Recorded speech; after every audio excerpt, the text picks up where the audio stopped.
साहित्य लहर में आपका स्वागत है। आज मैं आपके लिए मालती जोशी जी की कहानी ममाज बॉय लेकर आई हूँ। कहानी शुरू करने से पहले मेरा आपसे अनुरोध है, आप मेरे चैनल को सब्सक्राइब कर लीजिए। धन्यवाद। आइए अब कहानी सुनते हैं। वो महिला जाने के लिए उठी ही थी कि मनोज दफ्तर से लौट आया। दरवाजे में ही सामना हो गया। उन्होंने नमस्ते की। मनोज ने गर्दन की हल्की सी जुम्बिश के साथ उसका उत्तर दिया और भीतर चला गया। मनीषा उन्हें गेट तक छोड़ने चली गई। मैं असमंजस में कुछ देर खड़ी रही, फिर कुर्सी पर बैठ गई।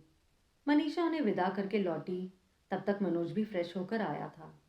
छूटते ही बोला, यह नौटंकी यहाँ क्यों आई थी? छी, अपनी नहीं उनकी उम्र का तो ख्याल कीजिए। मनीषा के स्वर में हल्का सा रोष था। सॉरी, अब यह बताओ यह क्यों आई थी? नाटक की टिकट बेचने। उनका क्लब कैंसर पीड़ित गरीब महिलाओं के लिए चैरिटी शो कर रहा है। कितने टिकट लिए? 2। मौसी जी बोली, तुम दोनों चले जाना, मैं बच्चों को देख लूंगी। I am least interested. तो आप घर पर रुक जाना, मैं और मौसी चले जाएंगे। मनोज का चेहरा तमतमा गया था। किसी अप्रिय स्थिति को टालने के लिए मुझे ही हस्तक्षेप करना पड़ा। मनीषा, ऑफिस से लौटे पति से कोई बात मनवानी हो तो पहले उसके सामने गर्मा गर्म नाश्ता और चाय परोसना चाहिए। सॉरी मौसी जी, मुझे याद ही नहीं रहा, कहते हुए मनीषा उठी और किचन में चली गई। मनोज ने एक पेपर उठा लिया, उसमें सिर डालकर बैठ गया। मुझे बड़ा अजीब लगा। सुबह जब मैं पहुंची थी तो वह ऑफिस जाने की तैयारी में था। मुझे यूं अचानक आया देखकर मनीषा का चेहरा आश्चर्य और खुशी से खिल उठा था। पर इस बंदी ने गहन गंभीर स्वर में बस इतना ही कहा था, आप अचानक कैसे आ गई? खबर कर देती तो मैं स्टेशन पर आ जाता। इतना कहकर वह निकल गया था। ठीक है, उस समय बात करने का समय भी नहीं था। दफ्तर को देर हो रही थी। पर अब तो फुर्सत है भाई, अब तो बोलो, कुछ मेरा हालचाल पूछो, कुछ अपने बताओ। ये क्या कि सुबह का पड़ा हुआ पेपर फिर पढ़ने बैठ गया। बैठे बैठे मैंने ही मेज पर रखी पत्रिकाएं पलटना शुरू कर दी। अरे वाह, ये अमृत कलश, साधना संदीपनी वगैरह पत्रिकाएं तुम्हारे यहाँ अब भी आ रही हैं? हाँ, और आती रहेंगी। उसने चेहरे से पेपर हटाते हुए कहा, ये मम्मी की प्रिय पत्रिकाएं थी। इस घर में उनका स्थान हमेशा रहेगा। अच्छा है ना, इसी बहाने मम्मी की यादें ताज़ा होती रहेंगी। मम्मी को याद करने के लिए मुझे किसी बहाने की ज़रूरत नहीं है, उसने तुनक कर कहा। मैं चुप हो गई। कहती भी क्या? उसी ने बात आगे बढ़ाई। इसी के चलते मैंने बरसी हरिद्वार जाकर मनाई। मम्मी को इन कर्मकांडों में ज़रा भी विश्वास नहीं था। मेरा बस चलता तो मैं 13वीं भी वहीं जाकर करता। पर ताऊजी लोगों ने इतना दबाव बनाया कि सारे स्वांग करने पड़े। झुंड के झुंड लोग आ गए थे। उनके लिए कुछ तो करना था। मुझसे नहीं रहा गया तो मैंने कहा, देखो बेटा, ये जो झुंड के झुंड लोग आते हैं वे कोई बाहर के नहीं होते। वे अपने ही होते हैं। अपना पैसा और समय खर्च करके वे इसलिए आते हैं कि दुख की इस घड़ी में वे तुम्हारे साथ खड़े हो सके, दिवंगत आत्मा के प्रति अपनी श्रद्धा व्यक्त कर सके। दिवंगत के प्रति उनकी कैसी श्रद्धा थी यह सब पता है मुझे, उसने घुटी आवाज में कहा। फिर मैं चुप हो गई। कहने को अब था ही क्या। रात को बड़ी देर तक नींद नहीं आई। मनोज के बारे में ही सोचती रही। कितना बदल गया है यह लड़का। बचपन में कितना बातूनी और स्नेहिल हुआ करता था। मौसी लोगों का पल्ला नहीं छोड़ता था। इस पीढ़ी की पहली संतान होने के कारण घर भर का लाडला भी था। फिर वह धीरे धीरे हिचकने लगा। हमने उस पर ज़्यादा गौर नहीं किया। पढ़ाई के कारण, नौकरी के कारण बच्चे दूर होते जाते हैं। शादी के बाद उन्हें अपने बीवी बच्चों को भी वक्त देना होता है। और फिर हम लोगों की भी अपनी गृहस्थी है। ज़्यादा सोचने के लिए वक्त ही कहाँ है। लेकिन आज का उसका व्यवहार इतना रूखा था कि मुझे अखर ही गया। सुबह ही मैंने कहा था कि तुम लोगों से मिलने का बहुत मन हो रहा था, इसलिए मैं बरसी की प्रतीक्षा कर रही थी। पर जब तुम लोगों ने अकेले ही हरिद्वार में श्राद्ध संपन्न कर लिया तो मुझसे रहा ही नहीं गया। पहली फुर्सत में मैं तुमसे मिलने चली आई। मेरी बात सुनकर उसने एक बार भी नहीं कहा कि मौसी आप आ गई। बहुत अच्छा किया। हम लोग आपको बहुत मिस कर रहे थे। बल्कि उससे ज़्यादा प्रसन्नता तो उसकी बीवी ने व्यक्त की थी। तो क्या मेरा शुमार भी झुंड के झुंड लोगों में हो गया था? दूसरे दिन सुबह हम लोग नाश्ता कर रहे थे कि मेहरी ने दरवाजे पर खड़े होकर कहा, मैडम जी, मैं जा रही हूँ। अच्छा राधा, मनीषा ने कहा और हमारे लिए चाय डालने लगी। मेहरी के जाते ही मनोज ने कहा, बस यहीं से बैठे बैठे टाटा कर दिया करो। तो क्या करूं, दरवाजे तक छोड़ने जाऊं? कम से कम पीछे मुड़कर एक बार देख तो लिया करो कि उसके हाथ में क्या है। हरदम एक थैला टांगे रहती है, पता नहीं क्या क्या ले जाती है। क्या ले जाएगी? 4 घर काम करती है, वहां का बचा कुचा खाना घर ले जाती है। बेचारी को 3 3 बच्चे पालने हैं। पति तो घर में 1 रुपया नहीं देता है, सब शराब में फूंक देता है। सभी काम वालियों की यही कहानी होती है। क्या पता कितनी कहानी होती है और कितनी सच्चाई। ये लोग मेलोड्रामा करने में माहिर होते हैं, लोगों की इमोशनल ब्लैकमेलिंग करती है। और हमारी श्रीमती जी तो दया का भंडार है। मनीषा कुछ कहने को थी कि मैंने टोक दिया। मनीषा, चाय बहुत अच्छी बनी है। और है क्या? अभी बना लाती हूँ, बस 5 मिनट लगेंगे। और वह उठ गई। मैंने चैन की सांस ली। चाय मेरी मत बनाना, मनोज ने पुकार कर कहा। मैं बस निकल रहा हूँ। और अपना टिफिन और बैग लेकर वह चल दिया। मनीषा चाय लेकर आई तो बोली, मौसी जी, आपने देखा ना, बिल्कुल मम्मी जी की तरह होते जा रहे हैं। मुझे तो लगता है मम्मी जी की आत्मा उनके लाडले में आकर बस गई है। उन्हें भी लगता था कि मैं घर लुटा रही हूँ। इनका भी यही ख्याल है। मनीषा की यह बात मुझे सुनने में अच्छी नहीं लगी, पर वह गलत भी नहीं थी। पुरुष जब इन छोटी छोटी बातों में दखल देते हैं तो सचमुच बड़ी कोफ्त होती है। अब आप ही बताइए मौसी जी, कि सुबह मैं बच्चों को तैयार करूं, इनका टिफिन बनाऊं या राधा पर पहरा दूं। कहते हैं कि साबुन की पूरी भरनी उसके हवाले कर देती हो। पता नहीं कितना डालती है, कितना ले जाती है। विज्ञापनों का हवाला देते हैं कि एक विम बार महीने भर चलता है, तुम्हारा तो 15 दिन में समाप्त हो जाता है। इतनी बारीक नजर है उसकी। अरे कुछ ना पूछिए। एक दिन जमादारनी को मैंने अपनी पुरानी साड़ी दी थी, वह पहन कर आई और इनकी नज़र में आ गई। बोले, इतनी अच्छी साड़ी तुमने उठाकर जमादारनी को दे दी? हद करती हो। अब बताइए, दिवाली पर साड़ी देनी थी तो अच्छी ही दूंगी ना। मेरा तो मन हो रहा था कि मम्मी जी की एक आधा साड़ी दे दूं, पर अच्छा हुआ नहीं दी, ये तो मेरे प्राण ही ले लेते। छी, कैसी बात करती हो? सच कह रही हूँ मौसी जी, अजीब से होते जा रहे हैं। मैं ठेले वाले से सब्जी लेती हूँ तो बरामदे में बैठकर मुझे ताकते रहते हैं, और जैसे ही मैं भीतर आती हूँ शुरू हो जाते हैं, जरा भाव ताव किया करो।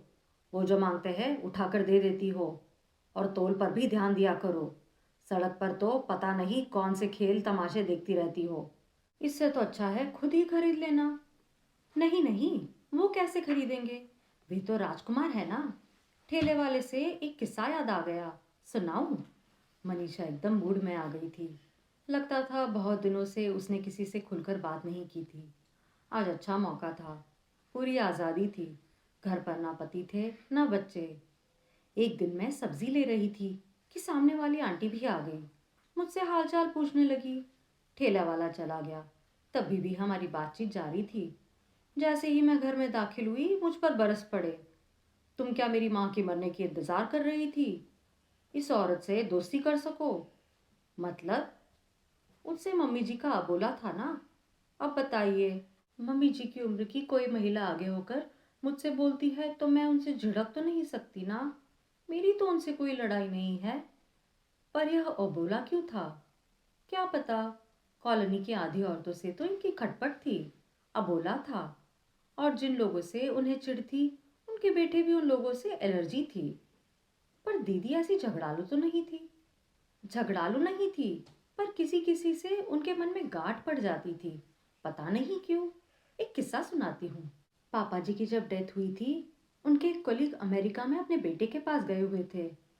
लौट कर आए तब उन्हें इस हादसे का पता चला। दोनों पति पत्नी फौरन मिलने चले आए। उनका फोन आते ही मम्मी जी ने साफ कह दिया, वे बाहर नहीं आएंगी, वे किसी से मिलना नहीं चाहती। वे लोग आए तो मैंने बहाना बना दिया कि उनकी तबीयत ठीक नहीं है। वे सज्जन तो बाहर बैठे रहे। श्रीमती जी हालचाल पूछने कमरे में चली गई। मम्मी जी आराम कुर्सी में आराम से बैठे बैठे पुस्तक पढ़ रही थी। मेहमान देखकर उन्हें पुस्तक तो रख दी, पर ना उठ खड़ी हुई ना कुछ बोला, बस टुकुर टुकुर देखती रही। दो चार औपचारिक वाक्य बोलकर वो महिला बाहर निकल गई।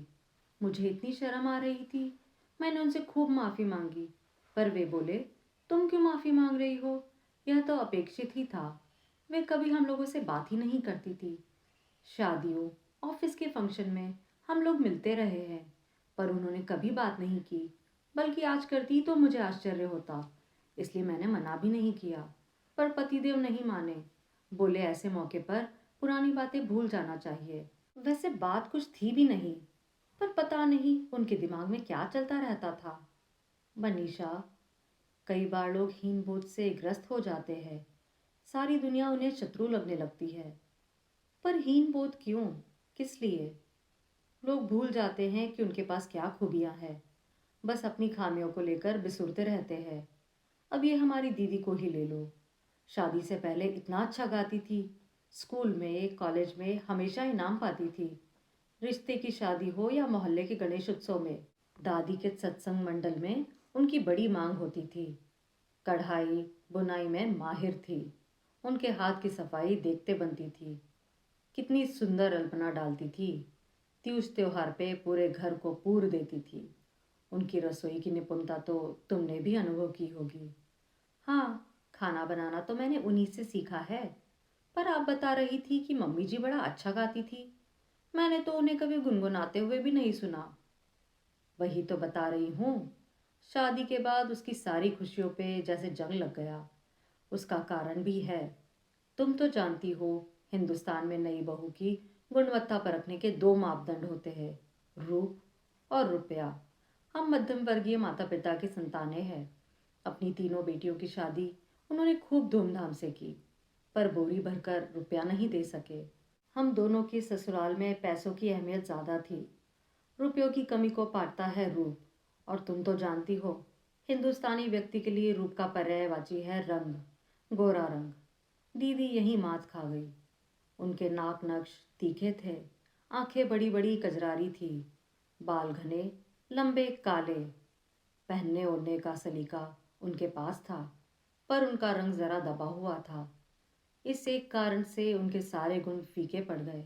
इसी कारण शायद ससुराल में उनका स्वागत नहीं हुआ। उन्हें आलोचना और उपेक्षा सहनी पड़ी। उन्होंने कभी कुछ कहा नहीं, पर समझ में तो आता है ना। नई नवेली दुल्हन का उल्लास उनके चेहरे पर कभी छलका ही नहीं। वे मन ही मन बुझ गई थी जैसे। अगर पति का सहानुभूति भरा हाथ पीठ पर हो तो औरत सारी अवहेलना और उपेक्षा झेल जाती है। पर जीजाजी के लिए क्या कहूँ, कई पुरुष के पास वह सोच, वह समझ नहीं होती।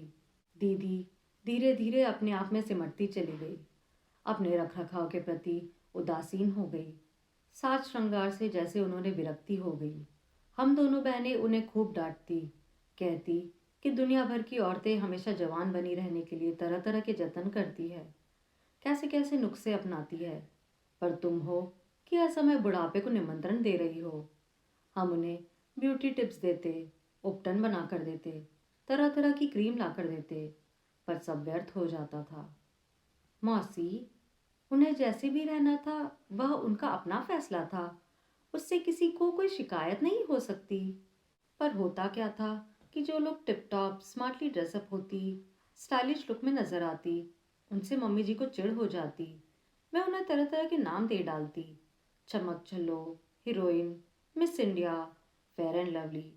बूढ़ी घोड़ी लाल लगाम तो उनका फेवरेट तकिया का नाम था। अब मुश्किल यह है कि ये भी उन्हीं की तरह सोचने लगे हैं। रोज तो आप देख ही रहे हैं मैं कितनी सादगी से रहती हूँ, पर कहीं फंक्शन में जाना होता है तो तैयार होती हूँ तो इतना टोका टाकी करते हैं कि क्या बताओ।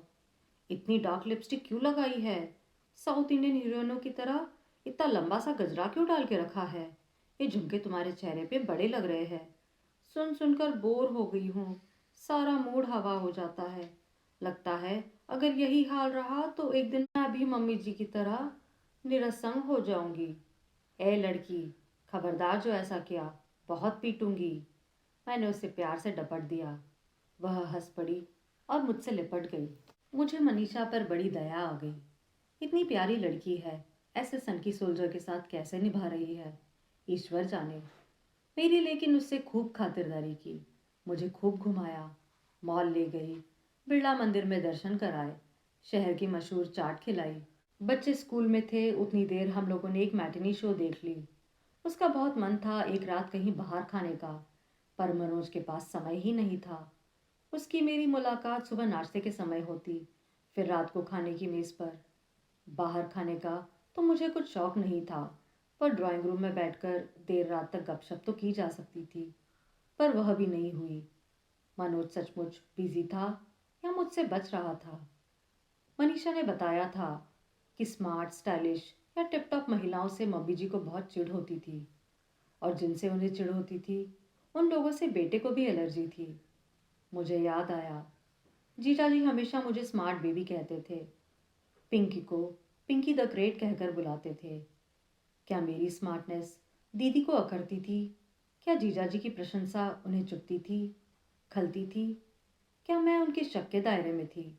मनोज की बेरुखी कहीं उसी का प्रतिबिंब तो नहीं? सोचकर मन खट्टा हो गया। आखिर मेरे जाने का दिन आ गया। वादे के मुताबिक मनोज घर जल्दी आ गया था। मुझे स्टेशन पर छोड़ने उसे ही तो आना था।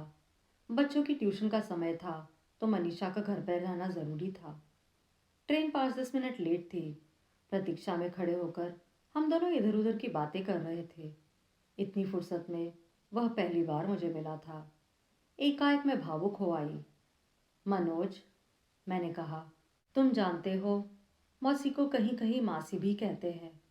मतलब है माँ जैसी। मौसी और माँ में कोई अंतर नहीं होता, दोनों एक ही ममता देती है। इसलिए जब भी कभी तुम्हें मम्मी की याद आए, बेझिझक मेरे यहाँ चले आना, मुझे बहुत अच्छा लगेगा। थैंक्स, उसने अपने गंभीर स्वर में कहा। थैंक्स फॉर द इनविटेशन मौसी, पर माफ़ कीजिए, मैं मम्मी की जगह किसी और की कल्पना भी नहीं कर सकता। She was the one and only for me. Thanks all the same. मैं तो सन्न रह गई। इस लड़के ने माँ के नैन नक्श तो लिए ही है, क्या उसकी तीखी जबान भी विरासत में मिली है? बहुत बुरा लगा, अपने लिए कम, मनीषा के लिए ज़्यादा। रात को ट्रेन में अपनी बर्थ पर लेटी हुई मैं उसी के बारे में सोच रही थी। माँ का नाम लेते ही यह लड़का इतना आक्रामक क्यों हो जाता है? इसे ऐसा क्यों लगता है कि सामने वाला इसकी माँ की अवमानना कर रहा है? शायद उसने बचपन से अपनी माँ को अकेला अन्याय से जूझते, अपेक्षा से सहते देखा है, इसलिए उसके अवचेतन में यह भाव बैठ गया है कि माँ की रक्षा उसे ही करनी है। अनजाने ही सही वह माँ की ढाल बन गया है। माँ की मृत्यु के बाद भी उसकी गरिमा के प्रति सचेत और सतर्क है। काश बेटे की 1/4 संवेदनशीलता भी जीजाजी के पास होती, तो आज इतिहास दूसरा होता। मेरी स्नेहमयी दीदी ना इस तरह नकारात्मकता का प्रतीक बनती, ना बेटा इतना असहिष्णु होता। काश। आप सुन रहे थे मालती जोशी जी की कहानी ममाज बॉय। अगर आपको पसंद आए तो मेरे चैनल को लाइक, शेयर और सब्सक्राइब ज़रूर कीजिए। धन्यवाद।